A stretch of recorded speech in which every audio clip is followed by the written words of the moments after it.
लगभग 2 वर्षों के बाद सिगरा स्थित डॉक्टर संपूर्णानंद स्पोर्ट्स स्टेडियम में खेल फिर से जुलाई से शुरू हो रहा है।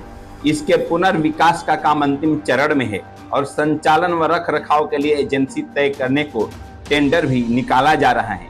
इस माह के अंत तक एजेंसी तय होने के बाद अगले माह से खेल भी शुरू हो जाएगा। स्टेडियम का पुनर्विकास कार्य कर रही वाराणसी स्मार्ट सिटी के पीआरओ शाकंभरी के अनुसार 2 साल पहले जुलाई माह में सिगरा स्टेडियम के पुनर्विकास कार्य का शिलान्यास किया था। 3 चरणों में होने वाले इस कार्य के तहत मल्टी स्पोर्ट्स कॉम्प्लेक्स तैयार किया गया। इसमें 50 इंडोर खेल हो सकते हैं। इसमें basketball, handball, badminton, table tennis, weightlifting, कुश्ती, वॉलीबॉल खेल जैसे होंगे और इसमें ओलंपिक साइज का स्विमिंग पूल भी है। दूसरे चरण में multi storey hostel, shooting range, boxing, judo जैसे खेल के लिए इंडोर हॉल तैयार किया गया है। इसके साथ ही दूसरे चरण में सेंटर ऑफ एक्सीलेंस तैयारी किया गया है। यहाँ खेलों के प्रशिक्षण की अंतर्राष्ट्रीय सुविधा होगी। अंतर्राष्ट्रीय खेलों में भाग लेने वाली भारतीय टीमों का कैंप भी लगाया जा सकता है। तीसरे चरण में हॉस्टल तैयार किए गए हैं जिनमें खिलाड़ियों को ठहरने का इंतजाम होगा। तीसरे चरण में ही क्रिकेट, फुटबॉल, टेनिस ग्राउंड तैयार किया जा रहा है। स्टेडियम को इस तरह तैयार किया जा रहा है कि दिव्यांग खिलाड़ी भी यहाँ खेल सके एवं अपने प्रतिभा का प्रदर्शन कर सके। पूर्व में स्टेडियम का रख रखाव खेल विभाग करता है, पर इस बार यह जिम्मेदारी किसी एजेंसी को दी जाएगी।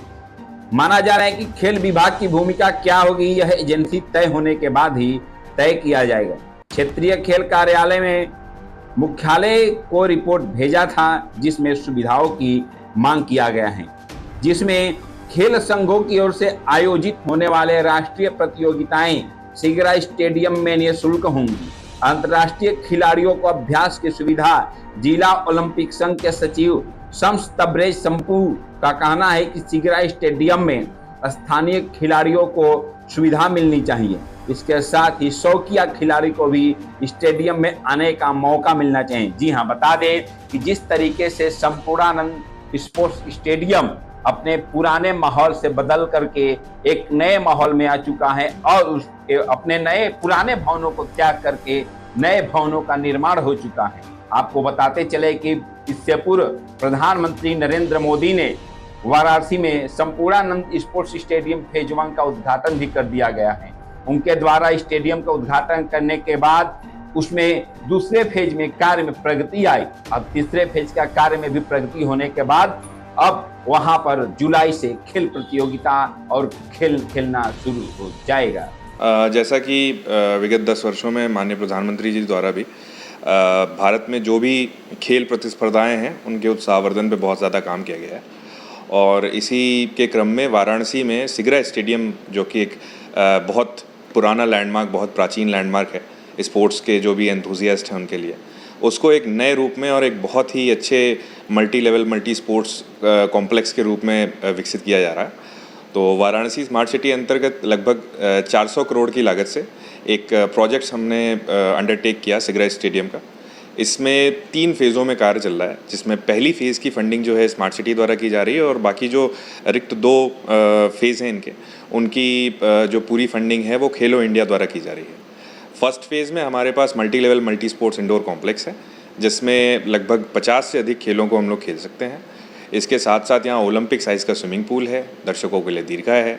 इसके साथ कुछ रेस्टोरेंट के स्पेसेस हैं, रिक्रिएशनल स्पेसेस हैं, व्हीकुलर पार्किंग है और सबसे अच्छी चीज़ है कि एक मल्टीपर्पज़ मल्टी स्पोर्ट्स हॉल है, जिसमें अलग अलग रिट्रैक्टेबल मैट्स के साथ जो अलग अलग व्यवस्थाएं हैं, उसके साथ बास्केटबॉल, जो हमारे कॉम्बैट स्पोर्ट्स होते हैं, इस टाइप के स्पोर्ट्स को मिला के सारे अच्छी प्रतिस्पर्धाओं का भी आयोजन हो सकता है और उसके साथ साथ जो यहाँ पे लोग प्रैक्टिस करने आते हैं तो प्रैक्टिस मैचेस का भी आयोजन हो सकता है। सेकंड फेज़ में हमारे पास जो छात्र छात्राएं जो बाहर से आ रहे हैं किसी भी प्रतिस्पर्धा में हिस्सा लेने के लिए, उनके लिए उनके हॉस्टल ब्लॉक्स हैं 100 पुरुष और 100 महिलाओं के।